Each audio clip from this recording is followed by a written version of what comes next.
जय श्री कुल देवता। हनुमान जी को बल बुद्धि और संकट मोचन शक्ति का प्रतीक माना गया है।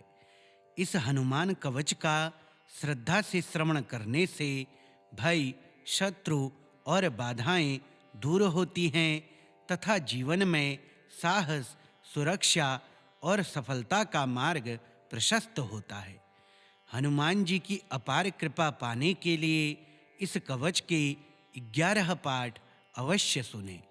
श्री हनुमत कवचम हनुमंतं नमस्यामि मारुतात्मजम् अव्ययम् रामदूतं महावीरं रक्षमां पवनात्मजा अंजनीगर्भसम्भूतं कपिश्रेष्ठं महाबलं सर्वदुःखनिवारणं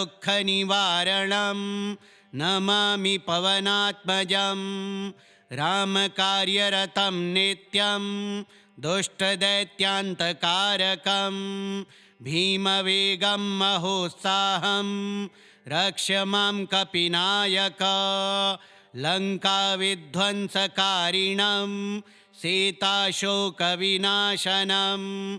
अग्निज्वालासमप्रख्यं नमामि रुद्ररूपिणम् अक्षहन्तारमत्युग्रं राक्षसेन्द्रविनाशनं सिंहनादप्रभं देवं पवनसुतनमोऽस्तु ते गदापाणिं महाकायं सर्वरक्षाकरं विभुं भक्तानुग्रहकर्तारं नमामि कपिसत्तमम् उड्डीयमानवेगेन गगनं याति यो हरिः सागरोल्लङ्घनधीरं रक्षमां मारुतात्मजं भूतप्रेतपिशाचादि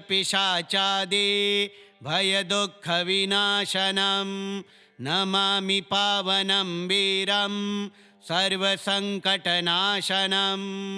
यत्र यत्र रघुनाथकीर्तनं तत्र तत्र स्थितः प्रभुः तं नमामि महावीरं रक्षमां भक्तवत्सला इदं कवचम् अद्भुतं हनुमतः प्रकीर्तितं यः पठे श्रद्धया नित्यं तस्य रक्षा ध्रुवा भवेत्।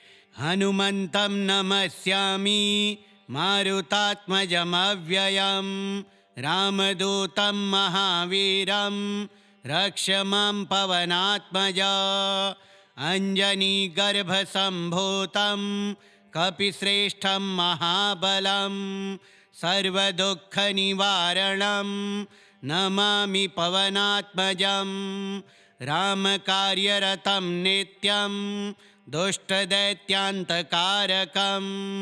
भीमवेगं महोत्साहं रक्षमां कपिनायक लङ्काविध्वंसकारिणं सीताशोकविनाशनम् अग्निज्वालासमप्रख्यं नमामि रुद्ररूपिणम् अक्षहन्तारमत्युग्रं राक्षसेन्द्रविनाशनं सिंहनादप्रभं देवं पवनसुतनमोऽस्तु ते गदापाणिं महाकायं सर्वरक्षाकरं विभुं भक्तानुग्रहकर्तारं नमामि कपिसत्तमम् उड्डीयमानवेगेन गगनं याति यो हरिः सागरोल्लङ्घनधीरं रक्षमां मारुतात्मजं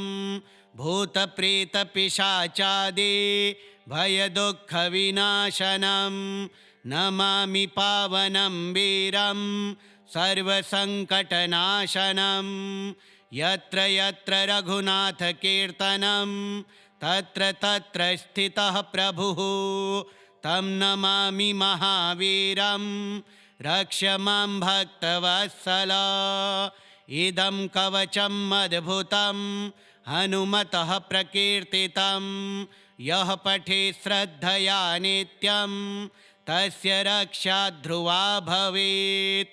हनुमन्तं नमस्यामि मारुतात्मजमव्ययं रामदूतं महावीरं रक्ष मां पवनात्मजा अञ्जनीगर्भसम्भूतं कपिश्रेष्ठं महाबलं सर्वदुःखनिवारणं नमामि पवनात्मजं रामकार्यरतं नित्यं दुष्टदैत्यान्तकारकं भीमवेगं महोत्साहं रक्ष मां कपिनायक लङ्काविध्वंसकारिणं सीताशोकविनाशनम् अग्निज्वालासमप्रख्यं नमामि रुद्ररूपिणम् अक्षहन्तारमत्युग्रं राक्षसेन्द्रविनाशनं सिंहनादप्रभं देवं पवनसुतनमोऽस्तु ते गदापाणिं महाकायं सर्वरक्षाकरं विभुं भक्तानुग्रहकर्तारं नमामि कपिसत्तमम् उड्डीयमानवेगेन गगनं याति यो हरिः सागरोल्लङ्घनधीरं रक्ष मां मारुतात्मजं भूतप्रेतपिशाचादि भयदुःखविनाशनं नमामि पावनं वीरं सर्वसङ्कटनाशनं यत्र यत्र रघुनाथकीर्तनं तत्र तत्र स्थितः प्रभुः तं नमामि महावीरं रक्ष मां भक्तवत्सल इदं कवचम् अद्भुतं हनुमतः प्रकीर्तितं यः पठेत् श्रद्धया नित्यं तस्य रक्षा ध्रुवा भवेत् हनुमन्तं नमस्यामि मारुतात्मजमव्ययं रामदूतं महावीरं रक्ष मां पवनात्मजा अञ्जनीगर्भसम्भूतं कपिश्रेष्ठं महाबलं सर्वदुःखनिवारणं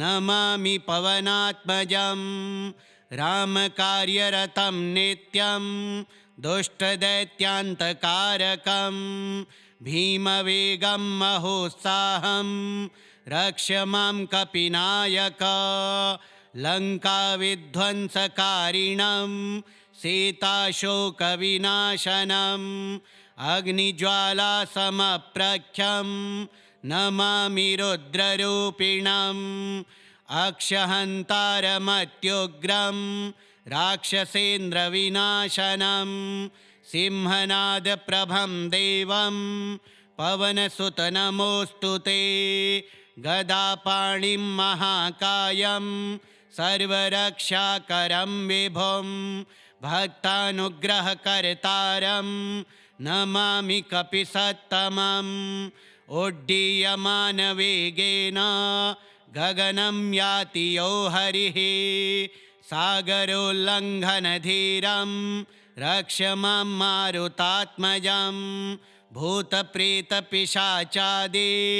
भयदुःखविनाशनं नमामि पावनं वीरं सर्वसङ्कटनाशनं यत्र यत्र रघुनाथकीर्तनं तत्र तत्र स्थितः प्रभुः तं नमामि महावीरं रक्ष मां भक्तवत्सल इदं कवचम् अद्भुतं हनुमतः प्रकीर्तितं यः पठेत् श्रद्धया नित्यं तस्य रक्षा ध्रुवा भवेत् हनुमन्तं नमस्यामि मारुतात्मजमव्ययं रामदूतं महावीरं रक्ष मां पवनात्मजा अञ्जनीगर्भसम्भूतं कपिश्रेष्ठं महाबलं सर्वदुःखनिवारणं नमामि पवनात्मजं रामकार्यरतं नित्यं दुष्टदैत्यान्तकारकं भीमवेगं महोत्साहं रक्ष मां कपिनायक लङ्काविध्वंसकारिणं सीताशोकविनाशनम् अग्निज्वालासमप्रख्यं नमामि रुद्ररूपिणम् अक्षहन्तारमत्युग्रं राक्षसेन्द्रविनाशनं सिंहनादप्रभं देवं पवनसुतनमोऽस्तु ते गदापाणिं महाकायं सर्वरक्षाकरं विभुं भक्तानुग्रहकर्तारं नमामि कपिसत्तमम् उड्डीयमानवेगेन गगनं याति यो हरिः सागरोल्लङ्घनधीरं रक्ष मां मारुतात्मजं भूतप्रेतपिशाचादि भयदुःखविनाशनं नमामि पावनं वीरं सर्वसङ्कटनाशनं यत्र यत्र रघुनाथकीर्तनं तत्र तत्र स्थितः प्रभुः तं नमामि महावीरं रक्ष मां भक्तवत्सल इदं कवचम् अद्भुतं हनुमतः प्रकीर्तितं यः पठे श्रद्धया नित्यं तस्य रक्षा ध्रुवा भवेत्। हनुमन्तं नमस्यामि मारुतात्मजमव्ययं रामदूतं महावीरं रक्ष मां पवनात्मजा अञ्जनीगर्भसम्भूतं कपिश्रेष्ठं महाबलं सर्वदुःखनिवारणं नमामि पवनात्मजं रामकार्यरतं नित्यं दुष्टदैत्यान्तकारकं भीमवेगं महोत्साहं रक्ष मां कपिनायक लङ्काविध्वंसकारिणं सीताशोकविनाशनम् अग्निज्वालासमप्रख्यं नमामि रुद्ररूपिणम् अक्षहन्तारमत्युग्रं राक्षसेन्द्रविनाशनं सिंहनादप्रभं देवं पवनसुतनमोऽस्तु ते गदापाणिं महाकायं सर्वरक्षाकरं विभुं भक्तानुग्रहकर्तारं नमामि कपिसत्तमम् उड्डीयमानवेगेन गगनं याति यो हरिः सागरोल्लङ्घनधीरं रक्ष मां मारुतात्मजं भूतप्रेतपिशाचादि भयदुःखविनाशनं नमामि पावनं वीरं सर्वसङ्कटनाशनं यत्र यत्र रघुनाथकीर्तनं तत्र तत्र स्थितः प्रभुः तं नमामि महावीरं रक्ष मां भक्तवत्सल इदं कवचम् अद्भुतं हनुमतः प्रकीर्तितं यः पठे श्रद्धया नित्यं तस्य रक्षा ध्रुवा भवेत्। हनुमन्तं नमस्यामि मारुतात्मजमव्ययं रामदूतं महावीरं रक्ष मां पवनात्मजा अञ्जनीगर्भसम्भूतं कपिश्रेष्ठं महाबलं सर्वदुःखनिवारणं नमामि पवनात्मजं रामकार्यरतं नित्यं दुष्टदैत्यान्तकारकं भीमवेगं महोत्साहं रक्ष मां कपिनायक लङ्काविध्वंसकारिणं सीताशोकविनाशनम् अग्निज्वालासमप्रख्यं नमामि रुद्ररूपिणम् अक्षहन्तारमत्युग्रं राक्षसेन्द्रविनाशनं सिंहनादप्रभं देवं पवनसुतनमोऽस्तु ते गदापाणिं महाकायं सर्वरक्षाकरं विभुं भक्तानुग्रहकर्तारं नमामि कपिसत्तमम् उड्डीयमानवेगेन गगनं याति यो हरिः सागरोल्लङ्घनधीरं रक्ष्य मां मारुतात्मजं भूतप्रेतपिशाचादि भयदुःखविनाशनं नमामि पावनं वीरं सर्वसङ्कटनाशनं यत्र यत्र रघुनाथकीर्तनं तत्र तत्र स्थितः प्रभुः तं नमामि महावीरं रक्ष्य मां भक्तवत्सला इदं कवचम् अद्भुतं हनुमतः प्रकीर्तितं यः पठे श्रद्धया नित्यं तस्य रक्षा ध्रुवा भवेत् हनुमन्तं नमस्यामि मारुतात्मजमव्ययं रामदूतं महावीरं रक्ष्य मां पवनात्मजा अञ्जनीगर्भसम्भूतं कपिश्रेष्ठं महाबलं सर्वदुःखनिवारणं नमामि पवनात्मजं रामकार्यरतं नित्यं दुष्टदैत्यान्तकारकं भीमवेगं महोत्साहं रक्ष्य मां कपिनायक लङ्काविध्वंसकारिणं सीताशोकविनाशनम् अग्निज्वालासमप्रख्यं नमामि रुद्ररूपिणम् अक्षहन्तारमत्युग्रं राक्षसेन्द्रविनाशनं सिंहनादप्रभं देवं पवनसुतनमोऽस्तु ते गदापाणिं महाकायं सर्वरक्षाकरं विभुं भक्तानुग्रहकर्तारं नमामि कपिसत्तमम् उड्डीयमानवेगेन गगनं याति यो हरिः सागरोल्लङ्घनधीरं रक्ष्य मां मारुतात्मजं भूतप्रेतपिशाचादि भयदुःखविनाशनं नमामि पावनं वीरं सर्वसङ्कटनाशनं यत्र यत्र रघुनाथकीर्तनं तत्र तत्र स्थितः प्रभुः तं नमामि महावीरं रक्ष्य मां भक्तवत्सला इदं कवचम् अद्भुतं हनुमतः प्रकीर्तितं यः पठे श्रद्धया नित्यं तस्य रक्षा ध्रुवा भवेत् हनुमन्तं नमस्यामि मारुतात्मजमव्ययं रामदूतं महावीरं रक्ष्य मां पवनात्मजा अञ्जनीगर्भसम्भूतं कपिश्रेष्ठं महाबलं सर्वदुःखनिवारणं